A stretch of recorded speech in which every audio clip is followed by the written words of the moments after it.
ఇప్పుడే country delight app ని download చేసుకోండి. Download the country delight app now. నమస్తే, వెల్కమ్ టు సుమన్ టీవీ. మాలి దేశంలో ముగ్గురు భారతీయులు కిడ్నాప్ అయ్యారు. అక్కడ సిమెంట్ ఫ్యాక్టరీలో వర్క్ చేస్తా ఉన్నారు భారతీయులు. అల్ ఖైదా ఉగ్రవాద సంస్థ ముగ్గురు భారతీయుల్ని కిడ్నాప్ చేసేసుకుని తీసుకెళ్లిపోయింది.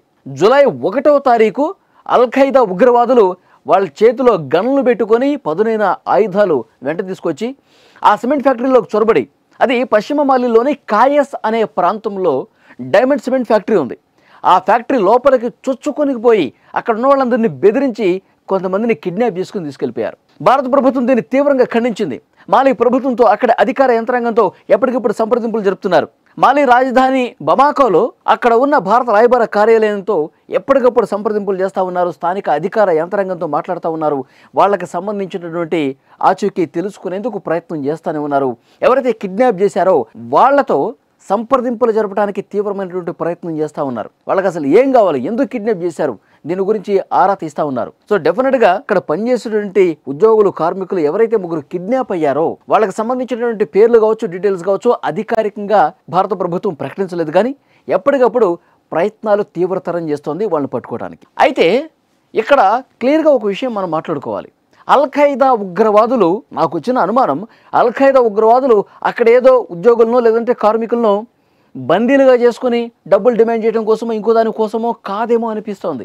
అక్కడ కేవలం ఒక భారతీయులు అక్కడ పనిచేస్తూ ఉన్నారు. భారతీయుల మీద కక్ష తీర్చుకోవటం కోసం ఆ ఉగ్రవాద సంస్థ కేవలం భారతీయులను పట్టుకోవడం కోసమే డైమండ్ సిమెంట్ ఫ్యాక్టరీకి గన్లతో, తుపాకులతో వచ్చి మన వాళ్ళని కిడ్నాప్ చేసుకుని వెళ్ళిపోయారా? ఈ అనుమానం చాలా బలంగా కలుగుతుంది. ఎందుకంటే పెహల్గామ్ ఉగ్రదాడి తర్వాత పరిస్థితులు మనం చూస్తూ ఉన్నాం. పెహల్గామ్ ఉగ్రదాడి తర్వాత, ఆ అమానుష దాడి తర్వాత భారతీయుల రక్తం మరిగిపోయింది. పాకిస్తాన్ చేసిన ప్రతి దాడిని తిప్పికొట్టాం. అక్కడ ఉన్న ఉగ్రవాదుల్ని, ఉగ్రవాద స్థావరాల్ని పటాపంచలు చేశాం, ధ్వంసం చేసేసాం. ఒక అంతర్జాతీయ ఉగ్రవాద కుటుంబాన్ని కూడా మనం నాశనం చేసిన పరిస్థితి ఉంది. దీన్ని మనసులో పెట్టుకున్నటువంటి ఉగ్రవాదులు, లష్కర్-ఏ తోయిబా కావచ్చు, అల్ ఖైదా కావచ్చు, ఇంకో సంస్థ కావచ్చు, ఇలా నిషేధిత ఉగ్రవాద సంస్థలకు సంబంధించినటువంటి ఉగ్రవాదులు మన మీద కన్ను పెట్టారు.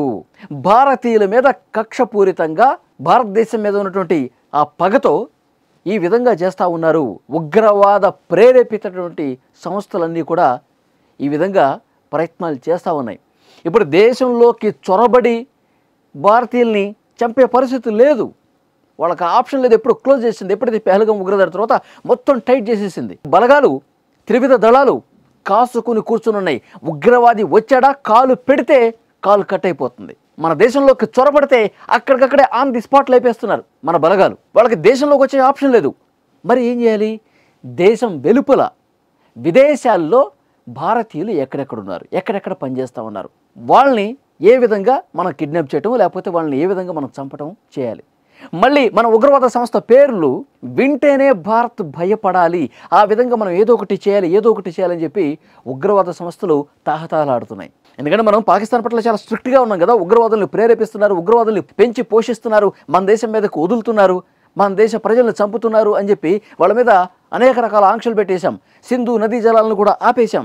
దౌత్యపరంగా చాలా స్ట్రిక్ట్గా మనం వ్యవహరిస్తూ ఉన్నాం. పాకిస్తాన్ బుద్ధిని ప్రపంచం ముందు చూపిస్తూ ఉన్నాం. సో మనం ఇంత స్ట్రిక్ట్గా, సీరియస్గా ఉగ్రవాదాన్ని పూర్తిగా అణిచివేయాలనే ఉద్దేశంతో భారత ప్రభుత్వం ప్రయత్నం చేస్తుంది. కాబట్టి ఇది నచ్చని, సహించినటువంటి పాకిస్తాన్లో ఉన్న ఉగ్రవాద సంస్థలు, ఉగ్రవాదులు ఈ విధంగా ప్రయత్నాలు చేస్తూ ఉన్నారు.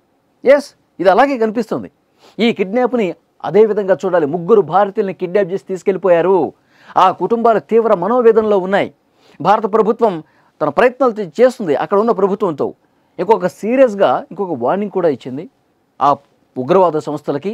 ఏదైనా చేస్తే, మా భారతీయుల పట్ల ఏదైనా అమానుషమైనటువంటి దాడి చేస్తే పర్యవసనాలు చాలా సీరియస్గా ఉంటాయని హెచ్చరిక కూడా పంపించిన పరిస్థితి. అలాగే విదేశాల్లో ఉన్నటువంటి భారతీయులు, ముఖ్యంగా మాలిలో ఉన్నటువంటి భారతీయులందరూ కూడా సేఫ్గా ఉండండి, అప్రమత్తంగా ఉండండి, మీరు ఎక్కడన్నా బయటికి వెళ్తే సేఫ్టీ మెజర్స్ తీసుకోండి, చాలా జాగ్రత్తగా ఉండాలని చెప్పి ఒక సూచన కూడా చేసింది. సో చూడాలి ఇంకా ఈ 1-2 రోజులు ఎలాంటి పరిస్థితులు ఉంటాయో కూడా అర్థం కావట్లేదు. ఎందుకంటే కిడ్నాపర్స్, ఏదైతే అల్ ఖైదా ఉగ్రవాదుల నుంచి ఇంకా సమాచారం రాలా, వాళ్ళు సేఫ్గా ఉన్నారా లేదా, ఇటువైపు నుంచి, మన వైపు నుంచి, మాలి దేశం నుంచి, అక్కడ ఉన్న మన భారత రాయబార కార్యాలయం, అక్కడ అధికారుల యంత్రాంగం అంతా కూడా చాలా సీరియస్గా వర్క్ చేస్తూ ఉన్నారు. సురక్షితంగా విడిపించి సురక్షితంగా మన దేశానికి తీసుకురావడానికి ప్రయత్నాలు చేస్తూ ఉన్నారు. కానీ ఎప్పుడు ఏం జరుగుతుందో చెప్పలేం.